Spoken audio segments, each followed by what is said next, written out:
This is my first video update coming to you from Nicosia, Cyprus. I am here at the Liberty Monument in Nicosia, and you can see the people coming out of prison right there, being released from prison, and you can see Mother Liberty standing up top, her finger pointed up in the air. So, let's talk about some news on this Wednesday morning, and let's discuss the big story, which is what happened with Nord Stream 1 and Nord Stream 2. Sabotage. I think this has been accepted as some sort of sabotage. We can rule out that this was some sort of accident. We have information that there was explosions that were recorded at the time of the leaks in Nord Stream 1 and Nord Stream 2. And now we are at a place where everyone is trying to figure out who done it. Who has committed this act of sabotage? And we can look at Russia, we can look at the United States, we can look at Ukraine, we can look at the European Union, Poland. We can look at a combination of different players and actors. But we always have to ask ourselves, Cui Bono? Who benefits from all of this? And let's begin with Russia. Let's begin with why I believe Russia is the first country to be ruled out of this type of sabotage of Nord Stream 1 and Nord Stream 2. The first reason is that why would Russia destroy their own infrastructure? Why would they do it? They spent so much time and so many billions in building these pipelines, and why would they destroy them? I mean, that's the first simple question I ask myself. The second thing that I ask myself is, why would Russia destroy these pipelines if the purpose of destroying these pipelines is to prevent natural gas from ever flowing to Europe? Why would Russia do something like that, which, if these gas lines were to ever come back online, would mean money for Russia? So why would they sabotage pipelines that could be a potential revenue stream? That doesn't make any sense. If anything, leave the pipelines there. You've already built them. Leave them sitting there. Nord Stream 1 is working at some sort of capacity, 0%, 10%, 20%, 60%. It could be making you money. Nord Stream 2, it's there. Don't bother it. You never know. Maybe something could be worked out in the future, and I'll get to that in a bit. Perhaps some sort of de-escalation could take place, and maybe Nord Stream 2 sometime in the next 2, 3, 5, 10 years could come back online, and that could be another big source of revenue. So why would you destroy your own revenue stream or potential revenue stream? If Russia wanted to take Nord Stream offline, well, they could just turn off the tap. That's the easy solution. Why go through all of this trouble to create holes underneath the water to create this leak, and then go through the whole Russia did it media circus of it all? Just turn off the tap if you really want to shut down Nord Stream. Either way, you've got the whole turbine issue. So you've already got a way that you could decrease the flow to Nord Stream 1. A way that is effective as well. The turbine thing is actually very effective. Whether the turbines really do need repair or not, if Russia's goal was to turn off the gas to Germany, well, they've succeeded with the turbine maintenance to Canada thing. So it doesn't make much sense for them to actually sabotage those pipelines and blow apart some holes in those pipelines. The other thing that comes to mind, and I think these are the two most important reasons as to why Russia would never do this. The first thing that comes to my mind is Russia's fighting a conflict in Ukraine, right? For 6 months, 7 months now, they've been engaged in this conflict. Russia has not taken out, for the most part, until maybe 2 weeks ago. But until then, Russia has not taken out any civilian critical infrastructure in Ukraine. They've left the internet on. They've left the water running, the sewage, the communications, and the gas, oil, and energy. Ukraine has a pipeline that feeds into Europe. And Russia, throughout these 7 months, has not taken out that pipeline. They haven't damaged it. They haven't bombed it. They haven't switched it off. There is a country that has switched off the pipeline about 4 months ago, and that was Ukraine. So if Russia, in the middle of this conflict, where one would expect, if you're engaged in a war, that it would be one of the first things you do is to blow apart the energy, gas, and oil transit running through Ukraine. If they haven't done that in Ukraine, why would they do that for Nord Stream 1 and for Nord Stream 2? And the other reason why Russia needs to be ruled out, and I'm going to say something here, and the United States, if the United States was a functioning, cohesive government, the reason why these two great powers should be ruled out from this sabotage is because the great powers, they have an understanding. China, Russia, the United States, India. They don't blow apart underwater cables and pipelines and things like that. They just don't do it.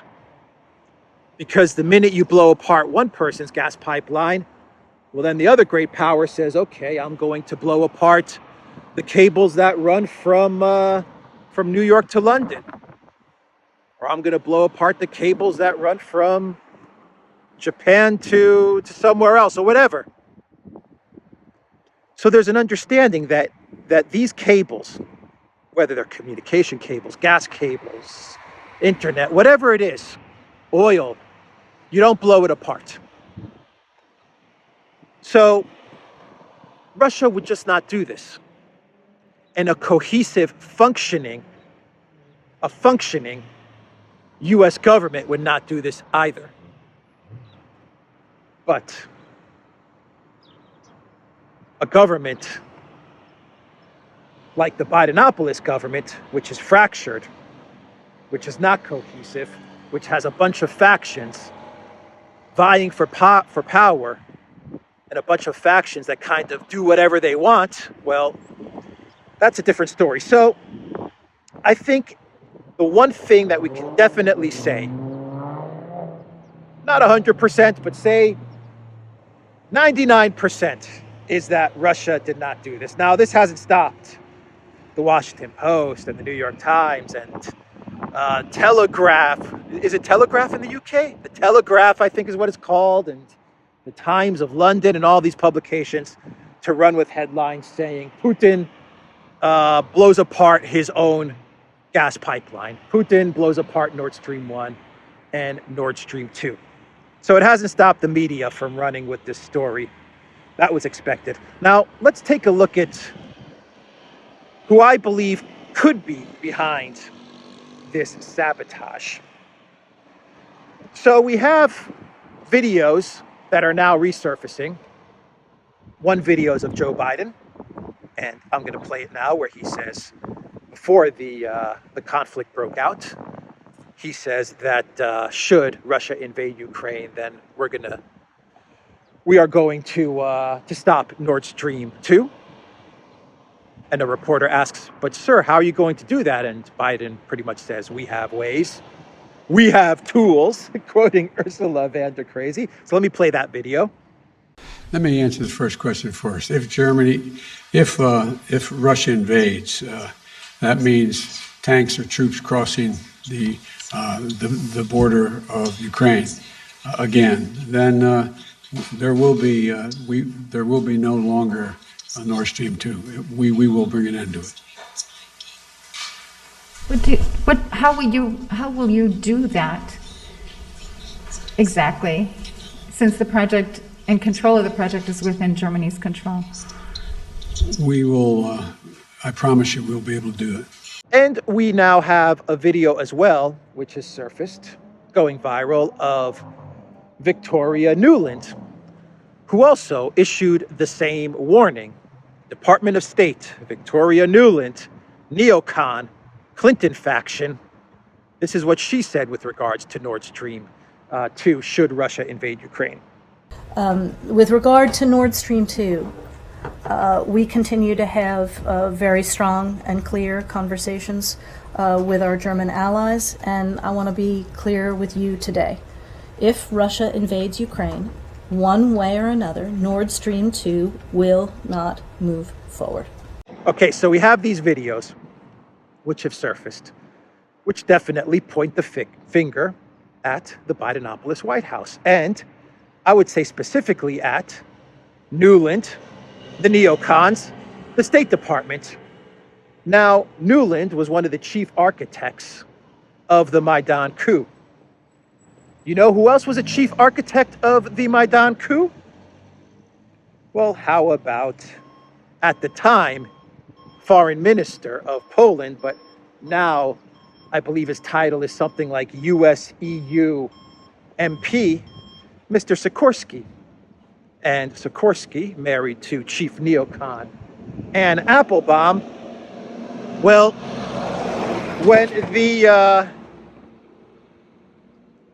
when the sabotage happened, Sikorsky tweeted out, "Thank you, USA. Thank you, USA." That is what he tweeted out with regards to finding out that this sabotage, these pipelines, had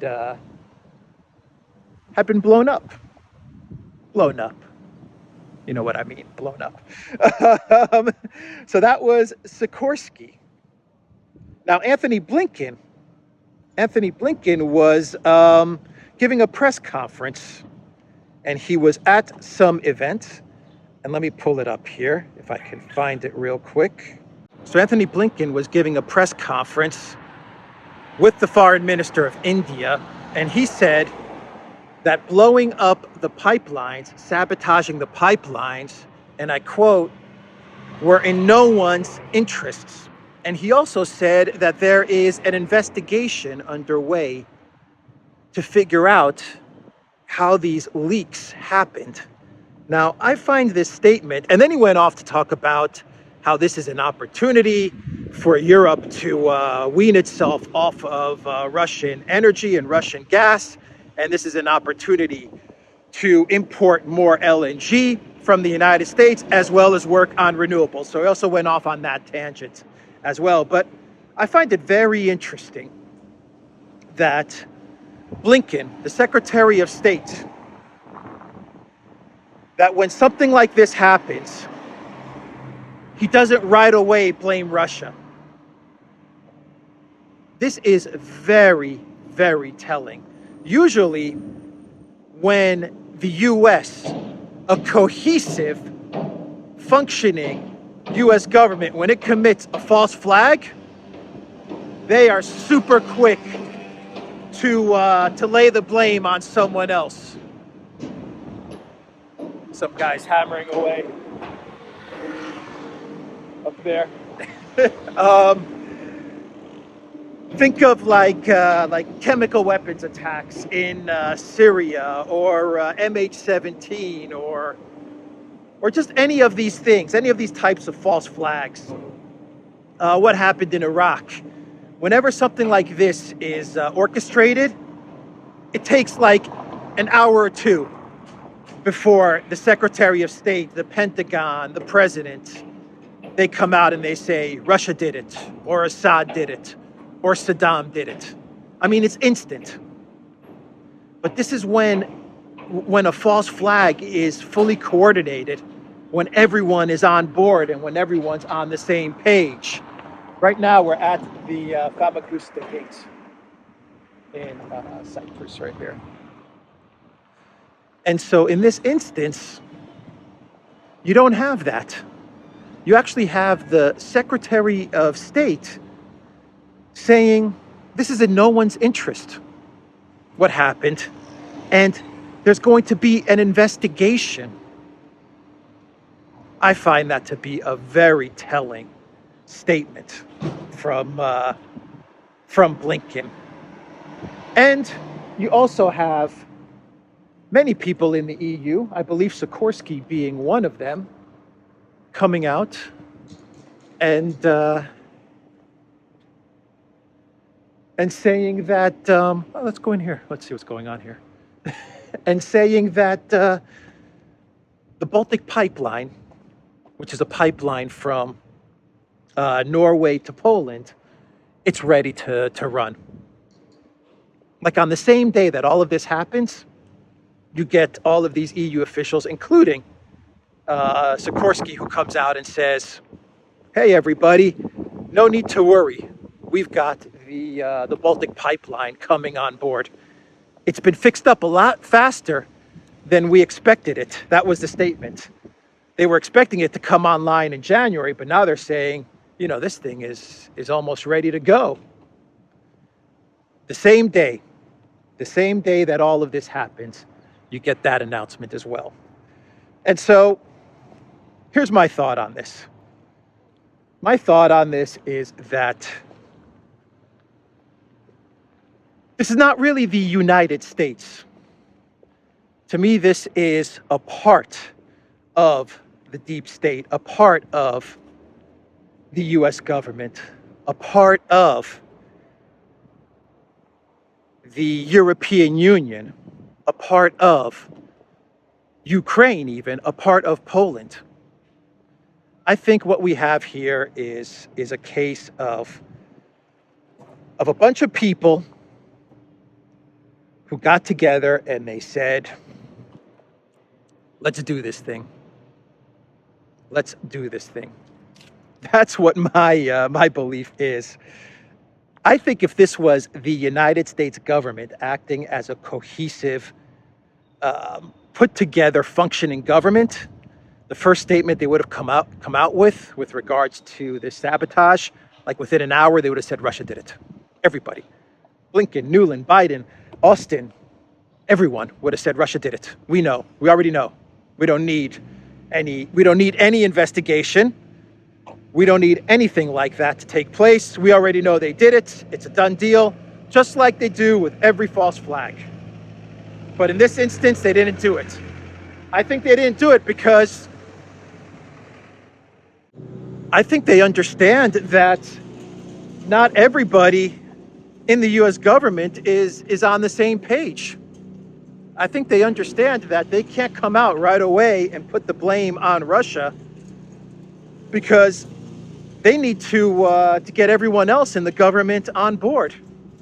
And when I mean the government, I don't only mean the United States, I mean the European Union as well, the entire collective West. To me, this seems like it was well planned. The actual sabotage was well planned, but there wasn't much thought put into the afterwards. They didn't really think about what do we do after we create these leaks. What then? And that's why you're starting to see officials like Blinken come out and say, well, this is in no one's interest and we need an investigation. So that's my thinking there. This This was a group of people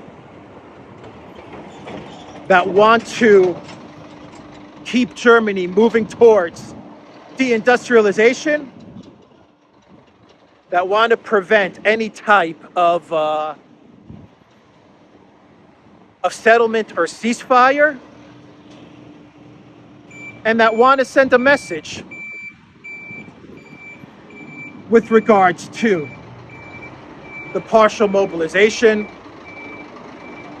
the referenda, all of these things. It almost seems to me like this was kind of a well-planned act of rage and sabotage. An act of rage and sabotage. So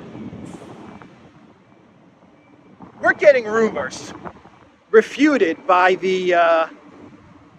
the Russian Ministry of Defense, refuted by Ukraine. But we have rumors that the Ukraine commander Zaluzhny phoned up the Russian commander Gerasimov, and he sent out condolences for the tragic events that happened in Russia at Izhevsk, the school shooting there. And then they also talked about what could be done to wind this conflict down. We have rumors that Saudi Arabia is working to broker some sort of ceasefire. Once again, I've got a really small sidewalk here, so I got to be a bit careful. We have these rumors that Saudi Arabia is trying to mediate a ceasefire. Now, Russia, the Russian government, the Kremlin, in the last week, we've seen a couple of actions take place. Okay? We have seen a referenda in 4 different regions. It's complete.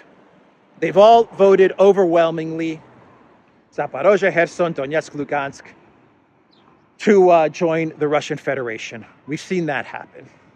We've seen the announcement of partial mobilization. Okay? And we have seen a prisoner swap, a prisoner exchange, mediated by Saudi Arabia. We've seen that take place. We'll get all our guys back. You get most of your guys back, or at least the important Azov guys that you want. You get them back. But Russia pretty much got most of their guys back, from what I understand. So you have 3 events that take place, mediated by Saudi Arabia, one of them. And I look at these 3 events, and I look at the timing of this sabotage as well. And I say to myself, okay, Germany is going under, but there's still a window. It still can be saved. It's going to be a recession. It's going to be a catastrophe, but it's not going to be a complete collapse. I look at what Russia is doing and I say, a prisoner swap. We've got all our guys back. Referendum. What we've won in this war, we're keeping. Done. Okay? And a partial mobilization. A message to the collective West saying, you know, we've been going very, very light on Ukraine. And you guys, we haven't destroyed civilian infrastructure. We haven't gone hard at Ukraine to destroy the country. We've tried to negotiate peace over the past 6 months, but Boris Johnson continuously sabotaged that. We haven't gone full speed into this conflict. We've gone maybe 20%.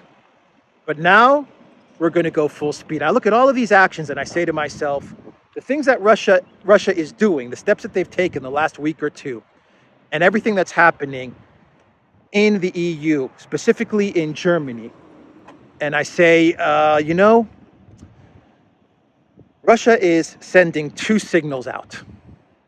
The first signal is, let's end this. Let's negotiate. Let's figure a way out of this. Let's get the pipelines working again. Let's not have Germany collapse. Let's figure this out. Saudi Arabia, you got the prisoner swap delivered. Let's figure out a way to mediate a path out of this crisis.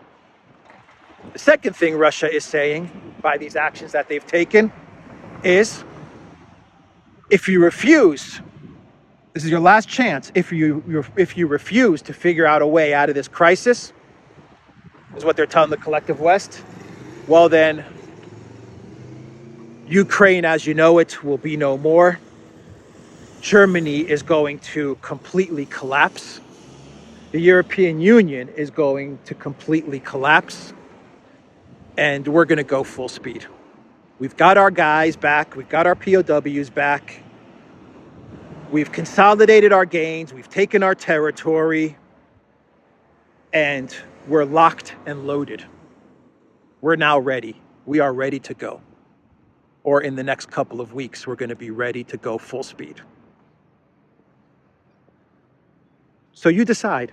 Ukraine, you decide. Biden White House, you decide. European Union, what do you want? You decide Germany. And I will put a whole ton of money, which I don't have. I will place a bet. I will put it on the table and say, I bet you there are forces in Germany, business interests, powerful forces that don't want to say anything, that are remaining quiet out of fear. But I bet you they are also going to Saudi Arabia, going to Russia and saying, look, and going to Ukraine and saying, look, if you guys can get some sort of deal worked out, get it done quickly so that our businesses don't sink, our industries don't collapse. And I bet you this group of people, they definitely got wind of this and they said, They said, you know what? There is no going back. Germany, you are deindustrializing. There is no turning back. We are going to escalate. We're not going to find peace. We're not going to come to an agreement. There is no reverse gear. And just to prove our point, goodbye Nord Stream 1, goodbye Nord Stream 2. It's over. The Green Party, you think the Green Party is going to actually let Nord Stream 1 and Nord Stream 2, Nord Stream 1 come back online and Nord Stream 2 possibly operate in the future? No chance. I said it in a video that we did on the Duran a couple of weeks ago. I said Robert Habeck to me is like Thanos of the MCU, right? Of the Marvel comic book movies. He's the type of guy that snaps his finger and he says, I know this is going to cause a lot of pain for 50% of the society, but it's done. It's done. We are going to go through this pain, whether Germans like it or not. This is the Green Party ideology. There is no way that they're going to let Germany slide back towards efficient, cheap, dependable Russian energy. It's not going to happen. So that's my thoughts with regards to everything that happened with Nord Stream 1 and Nord Stream 2. In a way, my belief is, and it's just my belief, it's my opinion as I look at everything, and I could be 1,000% wrong in all of this, but I believe that yes, the U.S., but not in the traditional sense of the U.S. I would say this is more of like the globalists. I think that's a better way of phrasing. I think the neocons and the globalists and all of these forces that don't want to see an agreement in Ukraine, that don't want to see Germany slide back in their opinion, slide back towards dependence on Russian energy, that want to see escalation. I believe they're the ones that did this, and they did this without having a plan the next day as to how they can explain all of this. And that is why they're simply saying, investigation, I guess it's in no one's interest. Investigation. Yeah, that's what we need right now. And what happens with investigations? Well, they'll investigate it for a day or two or three, and then it'll move out of the news cycle, and that'll be that. And people will forget about it. While the media, for the next 2 or 3 days, they can run with the story, Vladimir Putin is super evil and he blew up his own pipeline. So that's how they bury this thing. The media gets their Putin is evil story. They get their great reset, green energy, globalist war in Ukraine. That stays on track. And there we have it. Let me know in the comments down below how you see this. Let me know how you see everything that has happened. One thing's for sure, 99%. If you take a step back and think about all of this, 99%, Russia has nothing to do with this. Nothing to do with this. That's for sure. That is 99.999% in my mind. That's a given. Makes zero sense. 0 cents. But boy, are there a lot of other powerful forces that definitely do not want to see any type of rapprochement happen. That's for sure. So I think I'll leave the video there. I do have a clown world. Let me do an update, a real quick update with the VKontakte story that I did yesterday.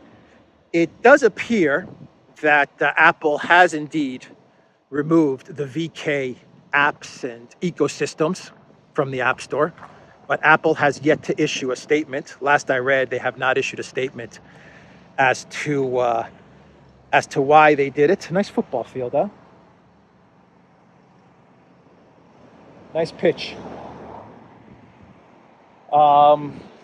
They haven't said why, but it does look like they have indeed removed those apps, a lot of apps from the VK company, the VK ecosystem. So that's an update there. So I'm waiting for a statement from Apple. Maybe by the time this video goes up, Apple will have said something. And a Clown World. This will be a Clown World update. I have to be extremely careful here. Once again, I'm working with a very narrow sidewalk and the cars whizzing by. Snowden.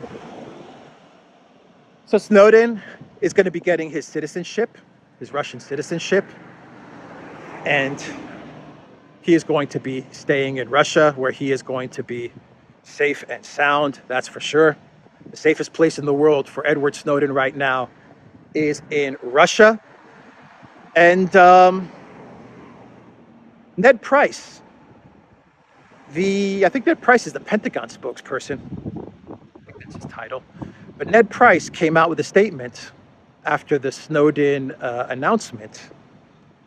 And Ned Price said that the best thing for Snowden to do is to come back to the U.S. and face justice, according to Ned Price. And what was the reasoning that Mr. Price and the U.S. government gives for Snowden to return back to the U.S.? So he can be put in prison indefinitely, which is what would happen. Ned Price says Snowden should do this because if he doesn't, he faces mobilization. He faces going to Ukraine and fighting in the conflict. That was the actual reasoning given by Ned Price as to why Snowden should return. Now, Snowden's lawyer, he came out with a statement right away and said that Snowden has zero risk of being of being mobilized into the conflict in Ukraine. Like zero chance of that happening. So I thought that was really funny. I mean, how they must really think that Snowden and his legal team are stupid. I mean, they must really think that they're as dumb as can be when they come out with a statement and they say, Snowden, you better come back, otherwise the Russian government, they're going to draft you into the conflict in Ukraine. What a crazy statement from the U.S., from Ned Price. And I think he is the Pentagon. I'm pretty sure he's the Pentagon guy. Or maybe he's the State Department guy, actually. I'm not sure. They all look the same after a while. They all look and sound the same after a certain amount of time. Anyway, that is the video, guys. The Duran.locals.com.